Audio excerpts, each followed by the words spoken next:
Okay, so which of the following casts the most doubt upon, aka weaken? Which one of these weakens most the conclusion of the bright? I don't know whether this would be bright cloths or bright clothes. I think I'm going to say bright clothes. You can say it in your head your own way if you want.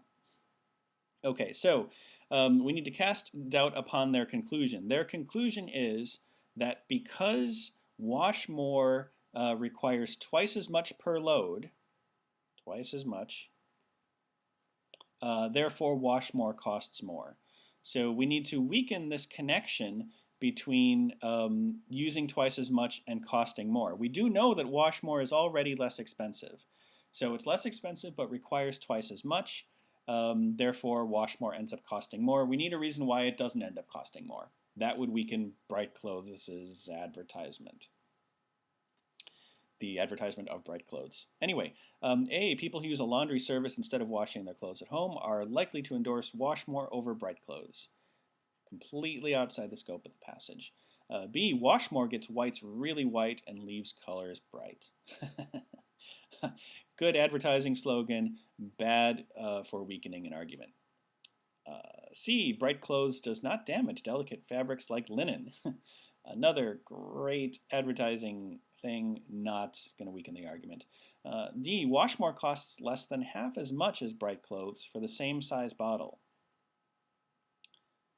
So this is actually pretty promising. So if we say that bright more, we know that wash more is less expensive, but if it costs less than half as much as bright clothes, the fact that you only need twice as much wash more to get your clothes as clean means that wash more is still the better deal, because the ultimate conclusion was wash more ends up costing more. So let's just say, for X amount of clean, if we have bright more or bright bright clothes and wash more, and you have to clean X number of massive amount of laundry, for every 1 bottle of bright clothes, you'll need 2 bottles of wash more to get the same amount of clothing, the equal amount of clean. However, if this costs 2, this one costs less than 1. So it's not actually a fairly distributed ratio between cost and effectiveness. So this one would weaken their claim that wash more ends up costing more because it actually ends up costing less per unit of clean if there were such a thing.